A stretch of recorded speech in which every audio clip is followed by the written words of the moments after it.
Voilà un événement inédit qui s'est produit donc ce week-end à Aroué. On en parle tout de suite avec Jackie Briand, adjoint au maire de Aroué, Tavana Yorana. Alors, quelle a été votre première réaction à l'annonce de cette attaque? Les dispositions qui ont été prises par la brigade et l'édition très tôt ce matin de l'arrêté qui fixe les règles d'accès à la mer ou l'interdiction de l'accès maintenant pour toute la zone. Je voudrais juste rappeler aux téléspectateurs que l'incident ou l'accident s'est passé à la pointe extérieure du Tara, mais par précaution, nous protégeons l'intérieur parce qu'on n'a aucune connaissance pour l'instant sur les mouvements ou sur le mouvement de ce squale. C'est à hauteur de la plage dite Lafayette jusqu'au Tara, alors Ouais, donc toute si cette on peut avoir partie une idée. intérieure qui est la partie géographique de la commune de Aroué, nous avons pris des dispositions. Ces dispositions, donc, comme ça a été rappelé, sont applicables à ceux qui viennent se baigner, à ceux qui font des activités nautiques, et quelle que soit l'activité nautique. Et vous, en tant qu'administré, justement, Tavana de la commune de Aroué, c'est un événement inédit. Ça vous a fait quoi? Vous avez eu peur, comme le témoignage d'un des administrés de la commune? Alors, il ne faut pas tomber dans la paranoïa non plus. Il ne faut pas que du jour au lendemain, on bascule et que ça devienne l'enfer du tout. Il faut prendre les choses avec beaucoup de rationalité, avec du recul. Le contrôle de ceux qui ont une pratique professionnelle par rapport au club de plongée, il faut qu'il y ait un contrôle.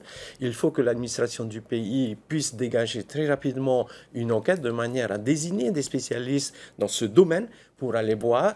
Et dans un premier temps, il est important de recenser le nombre d'espèces sur place. Parce qu'à force d'alimenter le discours qui est « il y a des requins, il y a des requins », on a l'impression qu'on vit dans un monde où il n'y a que des requins. Il faut un point zéro, il faut savoir quelle est la situation exacte de l'inventaire des squales et est-ce que ces squales sont liés à une activité professionnelle dans le snorkel feeding, le shark feeding, qui est complètement interdit. Oui. Vous avez une petite idée un peu ce qui a pu provoquer l'attaque du requin Alors, de on sait cette ce qui se passe sportive? un peu à l'extérieur du Fénois, que ce soit en Nouvelle-Calédonie ou à La Réunion ou en Martinique, les activités qui laissent confondre des mouvements qui ressembleraient à des bancs de poissons, à des tortues, ou la carapace du tortue, ou en tout cas le dessous de la carapace de la tortue, avec des éclats dans l'eau, avec des battements dans l'eau, auraient pu provoquer un défaut de prise d'information du requin et il se serait trompé confondant la personne qui était en activité de découverte du sky comme étant une proie à chasser. C'est une hypothèse parmi tant d'autres. Mais ce que je souhaite insister là-dessus, ne tombons pas dans la paranoïa que c'est complètement. Aujourd'hui, les mesures sont prises pour sécuriser tout simplement en attendant qu'on ait des informations beaucoup plus précises. Savannah, vous avez cité l'exemple de certains autres territoires où des attaques de requins ont eu lieu. Est-ce que vous allez traquer l'animal? Non. Oui, on est dans une situation exceptionnelle. L'une des conclusions qui doit être tirée par les études qui doivent être réalisées autour du Maoti, parce que c'est un pâté de corail qui est riche en poissons, qui est riche en flore et en faune, extraordinaire.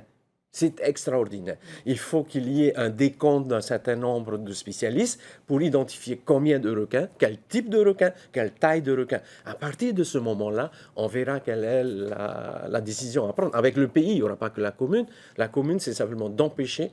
Alors, ce n'est pas que les habitants, ce n'est pas que les administrés de Aroué, donc je voudrais faire un appel. Les requins, ce sont des espèces protégées aussi. C'est une espèce protégée, mais il faut qu'on ait une approche rationnelle et que la peur ne vienne pas tout confondre, tout mélanger. Cette interdiction de baignade, cette consigne, ça, on sait combien de temps ça va? Non, c'est illimité. Tant que nous n'avons pas des éléments pour prendre une décision contraire, ça restera illimité. Je voudrais simplement rappeler, ça s'est passé très loin de la plage. Au large. Donc, on ne connaît pas le mouvement de ce requin ou d'autres requins qui seraient. Donc, par précaution, on a pris la décision. Il y aura des contrôles de la part Alors, le contrôle que nous allons faire, c'est nos agents municipaux. On va demander aussi aux habitants qui sont dans le quartier, parce que nos moutons ne seront pas toujours à la plage, de rappeler à tous ceux qui viennent qu'il y a des dispositions qui sont prises.